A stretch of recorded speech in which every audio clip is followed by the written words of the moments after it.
Bismillahirrahmanirrahim. Assalamu alaikum. You're watching PTV World. I am Umar Khalid Bhatt, and we will discuss this historic message of our Prime Minister Imran Khan that happened at the 74th session of the United Nations General Assembly yesterday. Whether you are a Pakistani, whether you are a Muslim, whether you're someone who believes in human values and traditions, whether you're someone who's democratic, whether you're someone who understands the nature of human life, you could not but be touched by the speech of Prime Minister Imran Khan.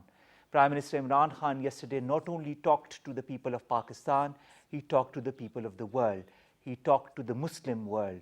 He talked to all the countries that are part of the United Nations and its General Assembly. He talked to the United Nations as an organization to let it know that countries like Pakistan depend on it to resolve issues that are pending with it since the last many decades. He also reminded the world how good a statesman he is, how good a leader he is, not only for Pakistan, but also for the Muslim world. We were, as Pakistanis, whether we liked his ideology or not, whether we belonged to his party or not, loved what he said yesterday. We were proud of being Pakistanis yesterday, so was I. To talk about Prime Minister's speech, the different components of that speech, and how important that speech was for the world, for Pakistan, for the Muslim world, and for the United Nations, I've been joined by three important guests. Let me introduce them to you one by one. On my very right is Javed Jadoon Saab. You're a senior analyst. Javed Jadoon Saab, not only an analyst, but also a journalist. It's a pleasure to have you, sir, here on this show. Our next guest is Air Commodore retired Basit Raza Abbasi. You're a senior analyst, sir. Thank you very much to have joined us as well. And our third guest, who's also a very regular on our shows, is Dr. Shahryar Khan. You're a foreign affairs expert. Thank you very much, Shahryar, to have joined us as well. Javed Jadoon Saab, you must have watched the entire speech. Like we did, I was there in TV covering, and I wrote most of his speech down. How important, sir, I need to ask from all of you, how important was this speech for Pakistan, firstly? Thank you very much. I think it was one of the finest speeches ever made by any Pakistani leader at the UNGA. I'm talking about the content-wise. The way Prime Minister Imran Khan spoke with the global community, the way he highlighted the most pressing, most important, and most challenging issues confronting Pakistan particularly, and the global community as well. For example, the climate change and more importantly, the Islamophobia issue. But I think everybody waited in Pakistan how Pakistan's Prime Minister is going to represent the aspirations of the Kashmiri people and the people of Pakistan who really agonized over the sufferings of their brethren in occupied Kashmir. And secondly, I think Prime Minister spoke extempo. Everybody thought that without talking points or without the written speech, he might leave out some of the most important aspects of the Kashmir situation and the atrocities which are continuing for the last about 50 days. But I think Prime Minister, it looked he was reading from a script. He was speaking from his heart. And I that was is really why impressed. we all communicated and we connected with his speech as much as we did yesterday. And the thing which really impressed me was he spoke his heart out and he told the global community, look, you need to pay attention to the ongoing situation in occupied Kashmir, which is extremely explosive in the sense that there could be a war, and that war would not be limited to the nuclear conventional war. To the conventional dimension, but in fact it could have the nuclear dimension, and that could not only be dangerous for the region but for the global community as well. I think Prime Minister made a very impassioned appeal to the influential world capitals that the Kashmir dispute or the ongoing genocide or the bloodbath, he said, which is expected. The moment you lift the curfew in the held Kashmir, he gave his own example that if he were engaged like the people in Kashmir. I think quite naturally, he very logically put his point that over 900,000 Indian troops, occupation troops over there, when the people come out, they are definitely going to open fire against them, and there could be a bloodbath. And the global community must realize that this is a very grave situation, not for South Asia, but for the entire region and the global community. Exactly. And most importantly, I think he was speaking to the influential world capitals like Washington, like Moscow, and like Berlin, like London, that Kashmir issue cannot be put on the back burner. And I think his lone voice was so important, so effective, so influential that I think many people sitting in the galleries as well, they applauded the Yes, points. we could hear the applause so many times during And his speech. I think it is going to have a deep impact All right. on the thinking, and I hope that the world community does pay attention to the sufferings of the Kashmiri people. And we also talked about Islamophobia. Of course, And I think climate change and also money laundering. I have covered so many times the UNGA, but I haven't seen any Pakistani leader talking so openly And so about the passionately. factors of Islamophobia, how Islamophobia is being spread in the Western world, and how it is impacting the Muslims.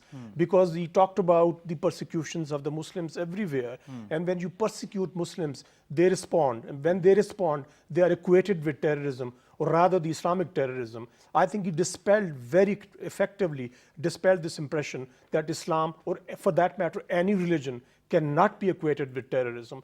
Terrorism is terrorism, whether it is a Hindu terrorism Exactly. or it is it has nothing a to do Muslim with terrorism. religion. I mean, that is what he emphasized, and he also talked about the Hindu religion, And that it has nothing to do with quoted that. so many examples. He quoted the example of Sri Lanka, the movement of the Dikers. Tamils. He quoted the example of Japanese Kamakize pilots, Kamikaze, yes. those who committed the ultimate sacrifice, and they hit their fighter planes with so many targets and killing themselves as a result as well.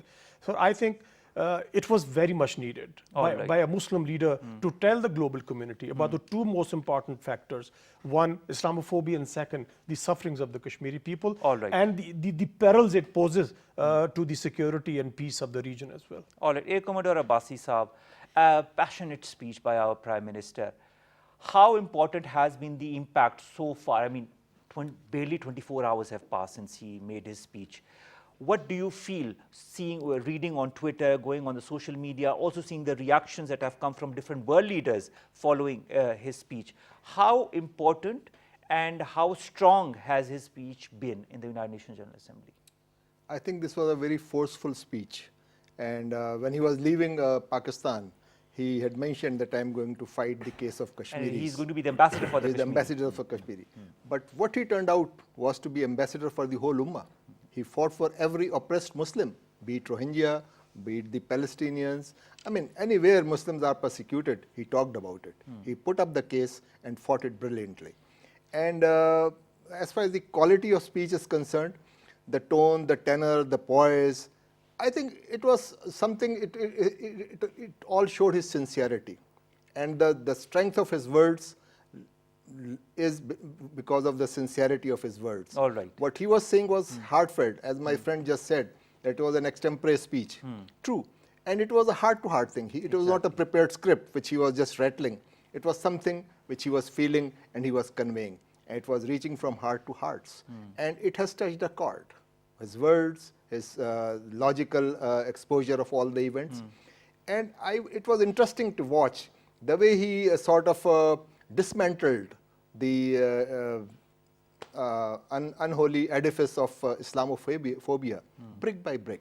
He started from 1988 when the satanic verses were written by Salman Rushdie, and that created a furor. So he sort of dug out the roots of Islamophobia and all these terms like Islamic terrorism and radicalism, which are actually offshoots of that basic phenomenon. Radical Islam. Radical Islam. So he actually, one by one, he hit all these bogies and hit them very hard and actually destroyed them, in my opinion. All right. And you can see that the Americans have also now saying that their congressmen, their Alice Wells's yes. statement has even also before come, he that spoke, for the first time, took out a statement. That's right. Now they are actually asking India to at least stop the atrocities. They have yet not come out clean that the basic act of revocation of Article 370 is an illegal step. They have not said that yet. But short of that, they are still saying that this torture and this persecution of Kashmiris and sort of blocking all the means of communication and confining them into their homes should stop. All right. They should be allowed to express themselves, their leaders should be freed, and there should be a sort of dialogue on this. So this is a positive achievement, and I feel things are moving forward. All right. If you see that ever since our team went to, it has been a week that Prime Minister left the country. And now he's on there his were way back, events. in fact. There were events, one after another, and the pressure and the tempo was gradually building up. And it reached a crescendo with the Prime Minister's speech. And I'm very sure this momentum is not going to die down. All right, It's going to further this momentum accelerate. is not going to die down, Shahryar. If you see the different speeches also that came out from other leaders after Prime Minister Imran Khan talked to them, whether it be the Russian leader or whether it be the Malaysian or the Turkish, they all talked about the Kashmir issue during the United Nations General Assembly session. And then came the speech of our Prime Minister. I think it has been one of the strongest speeches ever made by a Pakistani leader ever in the history of Pakistan. This is my personal opinion. I don't know whether you agree or disagree. How much of that is going to translate in the world body as reaction in forms of action and not just words?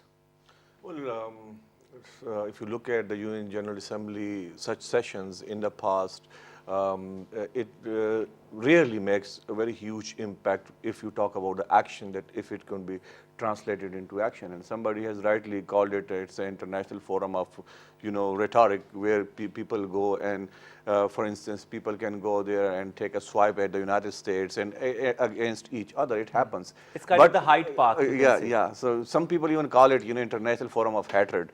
So where countries, they attack each other there.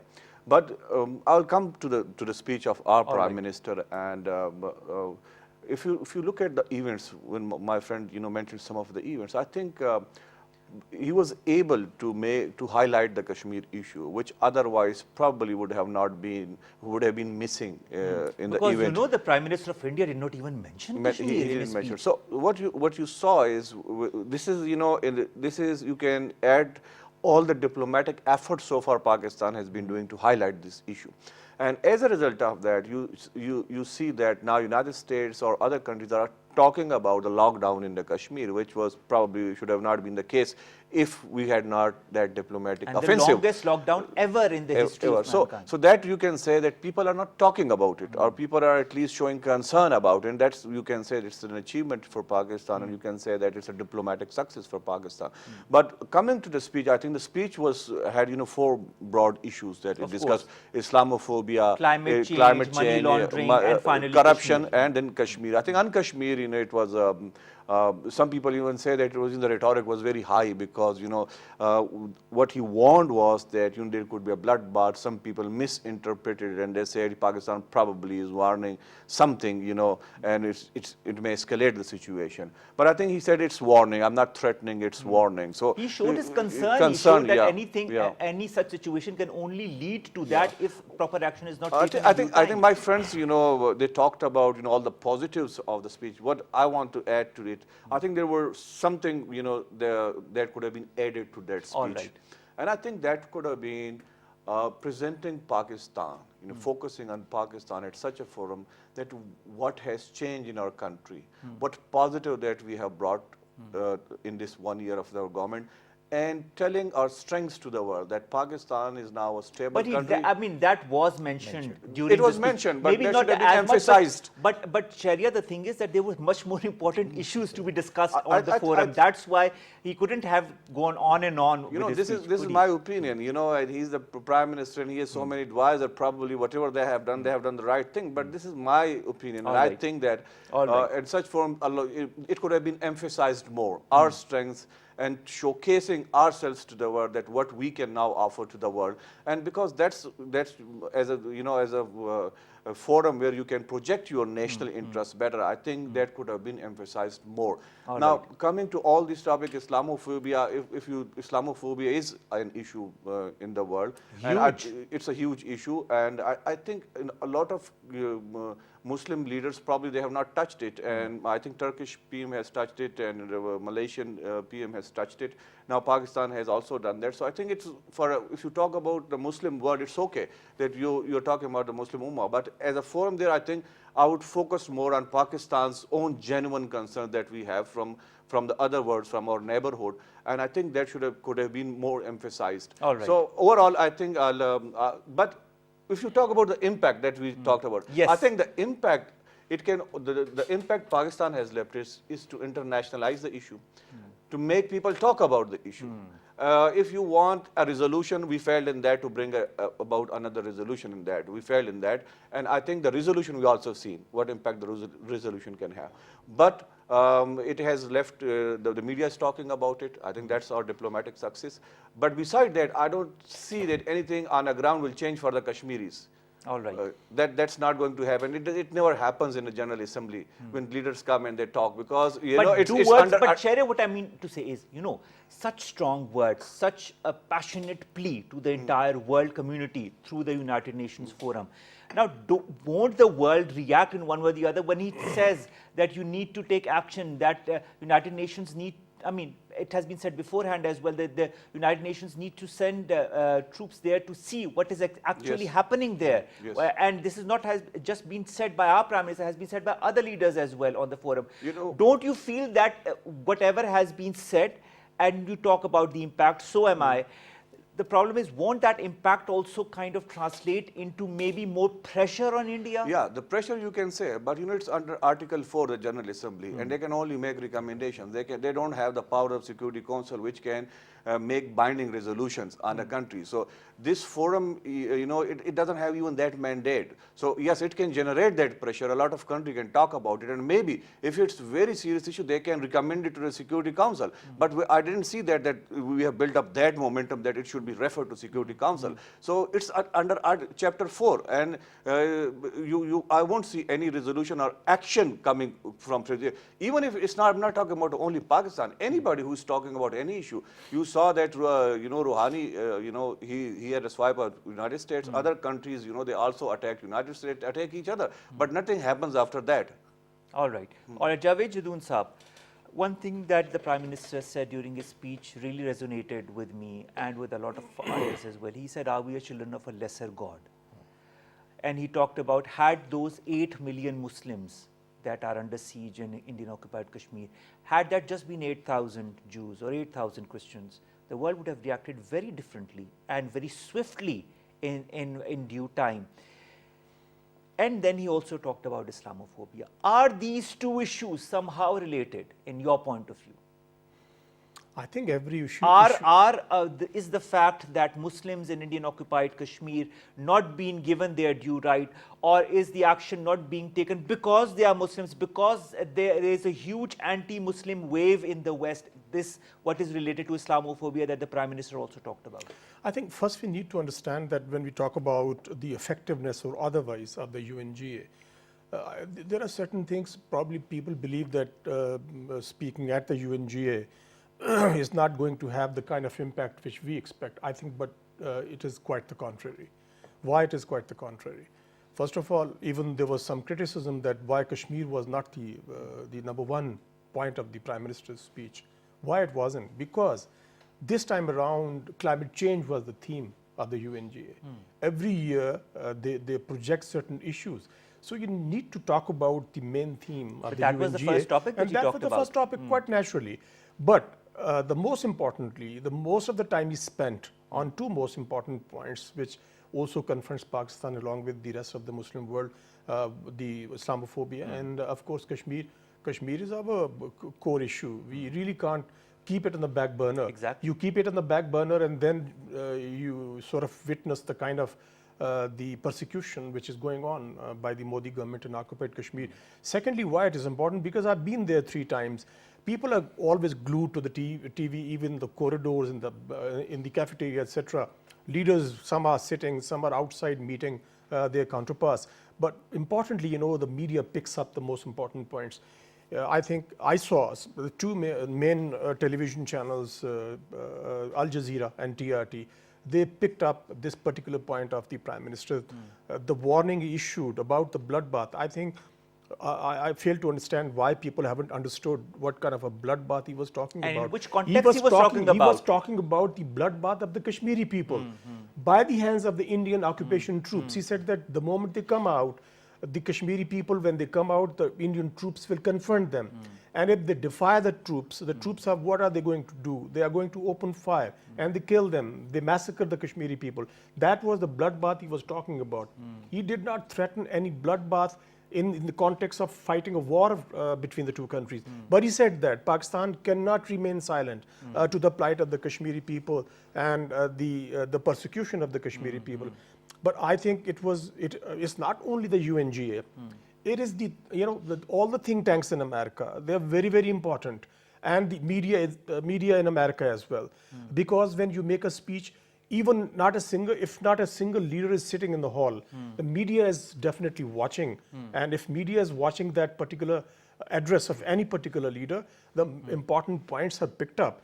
And finally, these points are highlighted as well by the international media. And when they highlight any particular issue, it generates the kind of a debate among the society, among the intelligentsia, among the media anchor persons and reporters as well. And this is the way to sensitize a particular issue. When you sensitize the issue in media, in civil society, in that the is think how tanks, it comes up the ladder. That is how it comes up. And it really impacts the decision making of the most important leader, which is the president of the USA. So I think we mustn't underestimate, we mustn't undermine the speech at the UNGA. I believe if not a single leader is sitting inside the hall, the speech does make a difference. Because it does is have the broadcast by impact. all the different media of the world, and so many millions and billions of people watch it. If not live, then on the social media, it's there on all the platforms, whether it be YouTube or Twitter or Facebook, you name it. I think social media, which is the most important medium right now. Exactly. And you really can't control social media as well. You can control CNN by virtue of being the organ of a superpower, but you really can't control or you can't call it a thought control system in social media.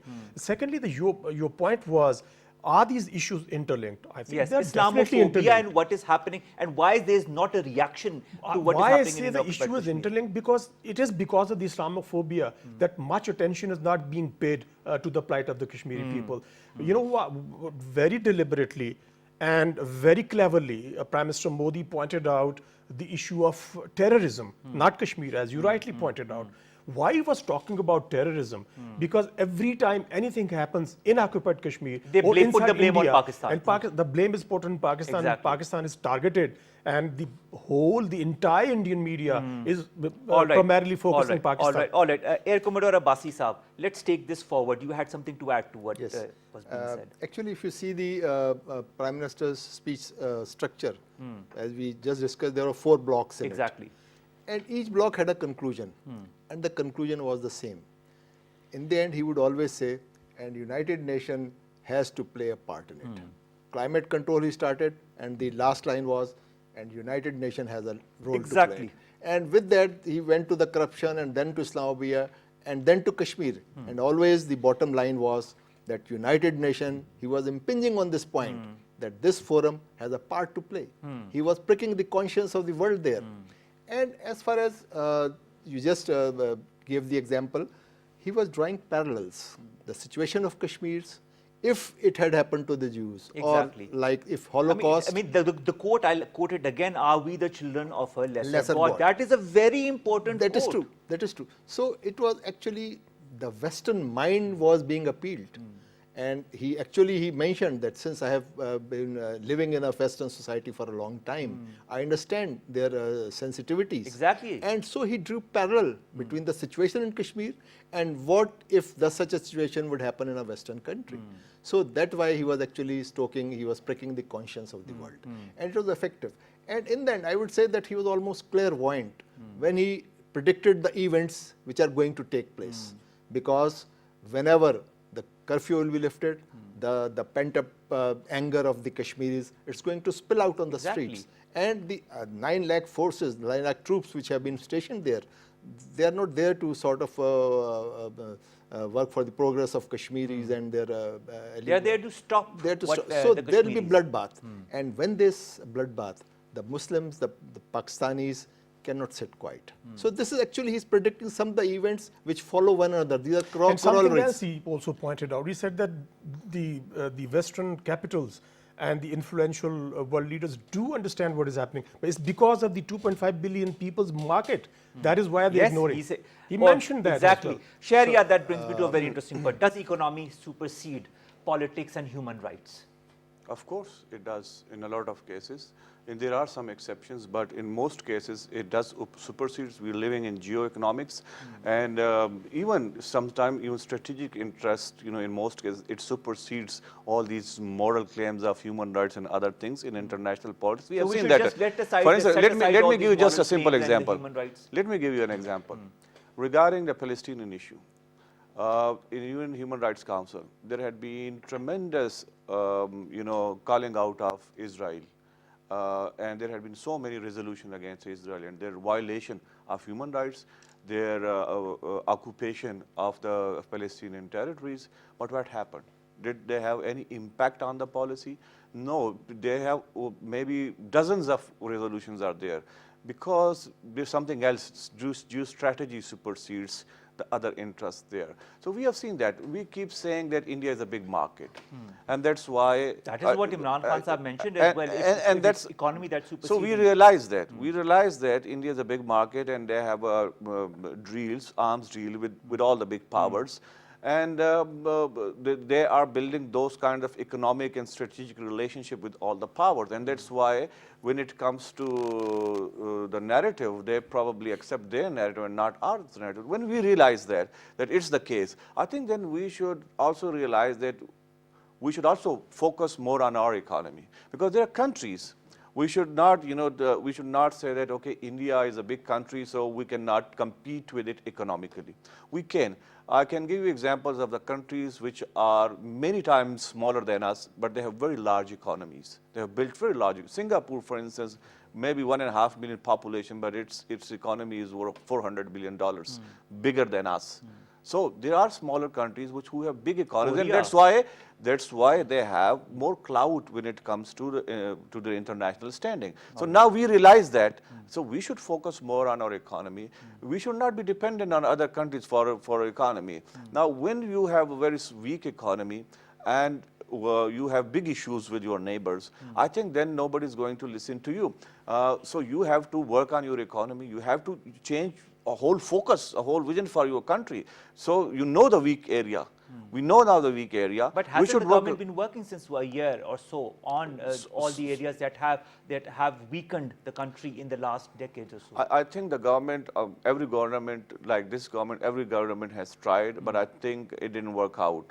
So far, I don't see that it's working out. And let's hope, because it's just 1 year. So I'm still hopeful. Let's give them time and see how they work it out and how they can put our economy on track and we can achieve that growth, which so far we don't have that growth rate. We need at least 7% of the growth rate for Pakistan. The way our population is growing, we need 7% of the growth rate. We have to achieve that. And when we achieve that growth rate, so maybe after 5 or 10 years, you could see your economy has grown many times, and that will give you a very huge international clout. Nobody would be able to ignore you the way they cannot ignore India that today we are saying. So we realize the fact and we should focus on that. And until we don't do that, then we, of course, a lot of people can hear us, they can, a lot of people, You cannot undermine the geostrategic importance of Pakistan as well. Of course it is. Afghanistan on one side, India and China and all the countries that are very good surrounded. point. Very good point. Now you said geostrategic, and we have always been focused on geostrategic. What I use the term geoeconomics. All right. We have always focused only on the geostrategic side of our location. We should focus on geoeconomic side of our location. The focus should be on the economics, not strategic. All right. Strategic, yes, that helps us. So can be the geoeconomics. Our location can help us with that as well. All right, Javed Judun Saab, let's come little by little on the topics that were raised in Imran Khan Saab's speech. Let's start with climate change. That was a topic of the United Nations this year as well, General Assembly session as well. Pakistan is one of the top 10 countries that are the most affected by climate change. That was said by our Prime Minister. He talked about the 10 billion tree tsunami that is target of Pakistan to counter this global warming, and it has to be a combined effect of the world. You saw also, if you go through Twitter, that the Canadian leader, Justin Trudeau, also tweeted very recently after his speech that he's also going to plant a certain amount of trees. So is the impact kind of coming out of, I mean, let's start with the climate change and what our Prime Minister said.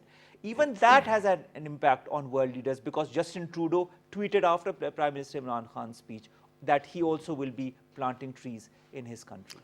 There was a lot of criticism in New York that some important leaders, they never gave the importance or significance to the climate change issue. Rather, they spoke about, including President Trump, other issues other than the main issue of climate change, which was the theme of the UNGA this time around. I think Prime Minister Imran Khan very rightly pointed out the priorities of his government to plant 10 billion trees and to address the holistically. I mean, it is one of the pillars of the policy of climate change. But holistically speaking, there are many other issues he pointed out. Pakistan is suffering not because of its own issue of its own making. Pakistan is situated in a region where two most industrialized nations like India and China are situated, and Pakistan is suffering talked because, about the glaciers because that of were the melting at a very industrialization. rapid pace, and he said the that way- Pakistan and India both are exactly, affected by that. Exactly. I think the way the glaciers are melting in India and Pakistan, and the unpredictable weather patterns which are taking place in Pakistan and India and in the region as well. Pakistan is at the receiving end. Pakistan is not the polluter. Pakistan is the country which has been affected by the policies of other regional countries. So I think it is importantly, it is our own issue. And Pakistan thinks and Pakistan believes that climate change is affecting Pakistan's economic development and growth as well, because Pakistan is primarily an agricultural country. Exactly. And climatic changes have really adversely affected Pakistan's Because it rains agriculture. when it shouldn't, it's too hot when it shouldn't be, so it affects the So crops. I think that is why he made it a number one point. Naturally, by doing that, he appealed to the polluters as well. That Pakistan is at number 10, not because Pakistan is polluting, it's because Pakistan is suffering because of the pollution. Pakistan is in a region. In a where- region. Exactly. And I think even the people sitting there in the hall and the lobby, they applauded when he said that 10 billion trees Pakistan has embarked upon this campaign of planting, though I think it's an ambitious target. But I think it shouldn't end there. Not only, another good step has been plastic- taken. the plastic, this is what I exactly. was going to mention. The ban of plastic, the use of For the plastic. first time in Pakistan history, we see This is- plastic being this banned, is- not only from Islamabad, but from now from other cities as well. This will definitely make an impact because the bigger cities, when the monsoons come, every drainage is choked and the see what cities are happens in flooded. Karachi. It's only because of the use of plastic bags. And I think if we continue to implement this ban in the major cities as well, eventually it will have deep impact. Secondly, the deforestation issue in Pakistan. I think the Prime Minister's government, when they were in power in KPA, they started stopping. And I think I have witnessed in so many cases that the deforestation issue was taken very seriously by the previous KP government, and hopefully the current is also taking care of that.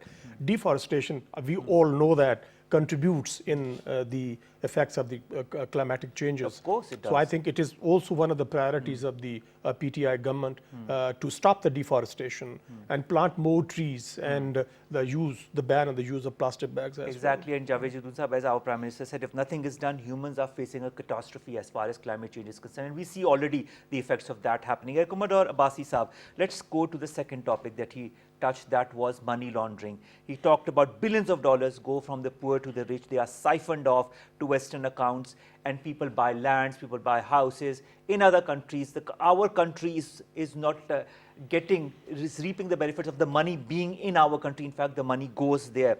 And the poor countries are plundered, and he used the word plundered by the elites. Half the money goes to, from our country goes to debt servicing. And because we have been under debt since so many decades, it's not just in something new, how important also was his pinpointing of money laundering, of the siphoning of the money, of the elite taking out the money, and not the poor not reaping the benefits in the long run. And in fact, most of the population in countries such as Pakistan are not rich, so they are the ones who are the most affected. How effective, in your point of view, was that section of his speech? And parking the looted money in developed nations. Exactly.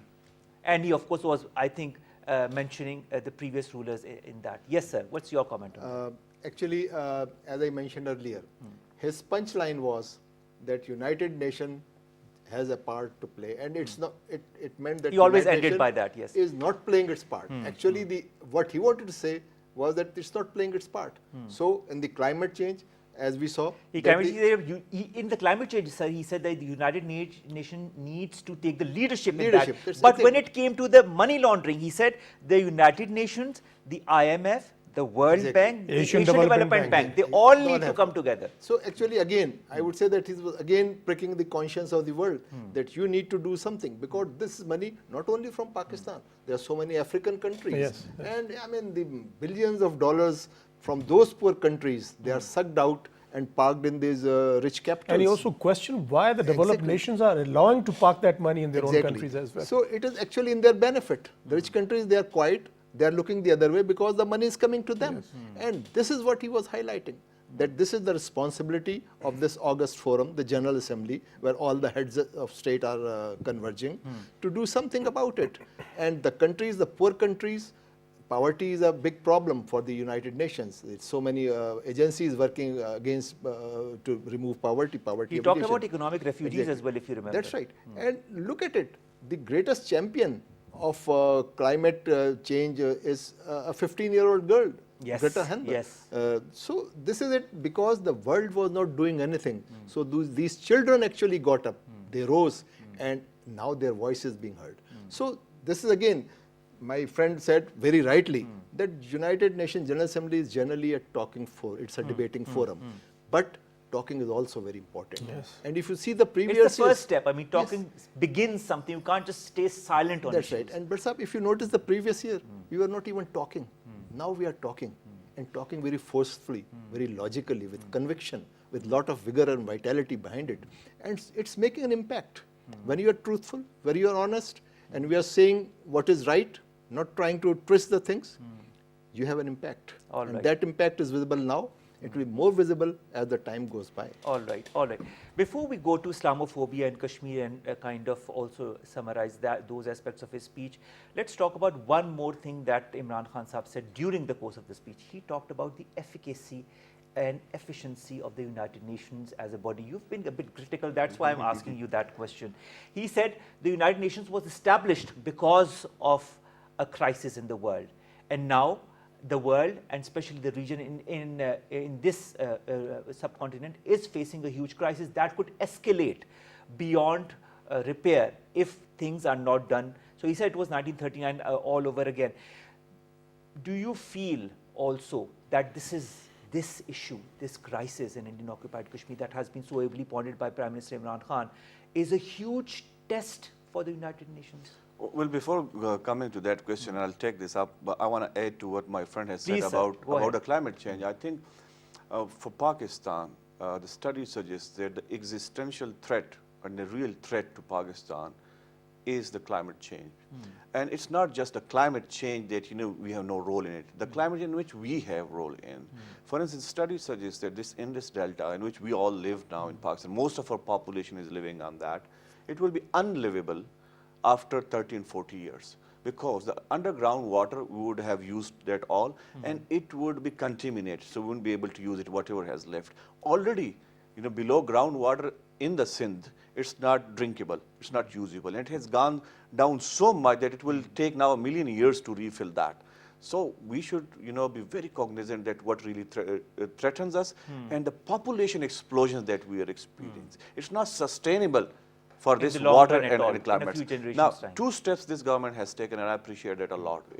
One is that, plantation of the tree. The second is the banning of the plastic bags. But they should go further. They should work on this waste disposal, on the industrial waste, and should make strict laws, very strict laws regarding the environment. And I believe they will do it, because they have this tendency towards the environment. They will do it. The second thing, coming to your question, I think the efficacy, he has rightly questioned that. And the reason is, when the United Nations was made, I think it was after the Second World War. The equation, or the power equation of the time, was different. Now the world has changed a lot. It has changed a lot in these 70 years. And that was, UN was made by the victors of the time.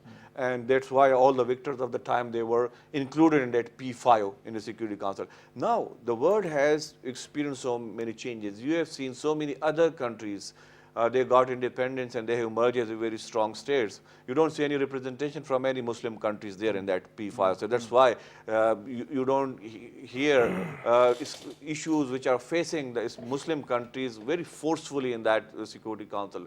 There are other countries who have emerged, and that power equation has changed a bit now. We are living in a different world. So, of course, it calls for then reforms. If it's not that effective, which our Prime Minister says, and a lot of studies also said it, in a lot of cases not very effective. Kashmir issue is in front of you, Palestine is there, and so many, even poverty. It has failed to reduce the poverty. It has failed to achieve other goals like refugees, issues are still there. It has failed to maintain that peace and security in the world, which is one of its mandate, and we see still conflicts going on in this world. So in a lot of places it has failure. There are some successes in some places, but again, peacekeeping missions is one success. Missions. But whenever there are these powerful countries, powerful states are interested in resolving some conflicts, and if they have their national interest involved there, then you can see an action from the United Nations. Because United Nations is a body still dependent on these powerful countries. They fund it and they can direct and redirect it. And that's why we don't see that much its efficacy at the international forum. It calls for those reforms which are still awaited. It needs those reforms, I think, and that reforms should have been seriously taken if it wants to resolve the world problems. All right. Abbasi Sahib, you wanted to add something to that, but I'll put another question to you before you answer that. The question is, how do you, as he said, how do you involve, how do you get the powerful countries interested in making the true reforms in the United Nations so that it becomes again the strong organization that it used to be at one time? And then please, first your answer. And actually, one very important sentence from Prime Minister's speech was that marginalization leads to radicalization. And this is one point we must not miss. And he talked about European countries where it's happening. Because this was central piece of his thesis regarding Islamophobia, and which he actually ended on Kashmir. So wherever people are marginalized, they are forced to take extreme measures, because when your life is not important, it's not safeguarded, then you have nothing to lose. And this is what is happening in Kashmir. So that's why I said that he was almost clairvoyant when he 4 events he predicted: that curfew will be lifted, there will be brutalities by the Indian forces which are there for that purpose only, and this will lead to an anger which could spill into a sort of conflict, and the conflict could further escalate to the nuclear, because a 1:7 ratio country has no other choice. Yes. Either you see, get if you're pushed to the wall, what do you do? So this is what these two words, marginalization leads to radicalization. It's very important. All right. One more thing, yes, Javed Judoon Saab, and he kind of was skeptic about the word enlightened moderation that has been used post 9/11 a lot. And he talked about, of course, Prophet Muhammad sallallahu alaihi wasallam. He talked about the state of Medina, how that has been a role model for him, and how people need to kind of also look towards that and what Islam really means in its true essence and spirit. And he also talked about how Westerners can distinguish between modern and radical Muslims. I mean, was also a question mark that he had. How does one do that in this day and age when tags have been put on a certain community, that is the Islamic community and Muslims all over the world, that if you have a little beard, then oh, you're radical and you have to be put on one side, and you can't have good jobs, you can't get access as the normal Westerners do in the Western countries. What's your take on that, sir? I think, Umar, every important world leader does understand the difference between what Prime Minister was talking about. There is no radical Islam. Islam is a religion, and it's a religion of peace, holistically speaking. And I think Prime Minister reiterated Pakistan's stated position that Islam is one religion. There are no two religions in this planet, and no radical Islam and no Islam, just Islam. Secondly, I think, in my opinion, we also need to talk about the way beyond UNGA. We have talked about so many positive things which Prime Minister addressed at the UNGA. But I think now what Pakistan needs to do beyond UNGA, and one, I think is also to strengthen the organization, that it is part of SCO for one, the OIC for another. But as a nation state, I think we have certain obligations, what we have been talking about. One is that when we say that geostrategic location is not important and geoeconomic, of course, geoeconomic is important, but it's a God-gifted thing to Pakistan, the geostrategic location. Pakistan is a gateway to South Asia, to Central Asia, to Middle East, Europe and beyond as well. And Pakistan, I think, can utilize this God-gifted advantage which Pakistan has right now. And it's because of that particular advantage, Pakistan is a key to the resolution of the long-standing Afghan conflict as well. The longest war in the American history is to be concluded with the help of Pakistan, not without Pakistan. So, and thirdly, I think we need to have a very aggressive, very aggressive foreign policy initiatives. We can't sit here now. But I think Shah Mahmood Qureshi in that regard has been a very strong character. After Prime Minister comes back to Pakistan, I think there should be a debate in the parliament as well. Joint sitting of the parliament should be called, and all important points regarding Kashmir and regarding Pakistan's national security should be debated on the platform of the parliament. I totally agree with you. Erkumodra Saab, you wanted to add something to that. Actually, when Prime Minister asked the question that how does one judge what is radical and what is non-radical Islam, he gave the answer also, because then he delved onto Riyasat-e-Madina, because it has that equality, it looks after its destitutes and widows and poor people, and there's no slavery in it, and everybody is treated equal. So those are the the Riyasat-e-Madina was a model which had all those Islamic principles implemented, and there he drew a difference that is the Islam. And this only one brand of Islam. There are no two, there are three not Islam. There are different brands of Islam. Secondly, come to your second point that what is beyond UNGA. My friend just very rightly pointed out that there are events, the regional events in which Pakistan has to play a part, and very serious events like the dispute between Iran and Saudi Arabia, Afghanistan problem. All these are the issues, and there are many more, in which Pakistan has a key role to play, and Pakistan must put its act together and act decisively and play its part. And that's what will give us a good boost to our narrative and our way of handling the Exactly. All right. We need all to play. Pakistan needs to play its part, whether it be the different regional crises that happen around the world, where it can play a part, or of course in the situation in occupied Kashmir that our Prime Minister Imran Khan has also highlighted in his very strong address to the United Nations General Assembly. Thank you very much to all three of our guests. We're a bit short of time, so I'll say Allah Hafiz, Javed Jadoon Saab, Air Commodore Basit Raza Basi Saab, Shahryar Khan Saab. Thank you very much, ladies and gentlemen. I'll end with this last quote by Imran Khan Saab when he ended his speech. He said, "This is the time to take action as far as the Indian occupied Kashmir region is concerned. Number 1, action should be to lift the curfew. Number 2, free all political prisoners. Number 3, give the people of Indian occupied Kashmir the right to self-determination." The ball is now in the court of the United Nations. Allah Hafiz.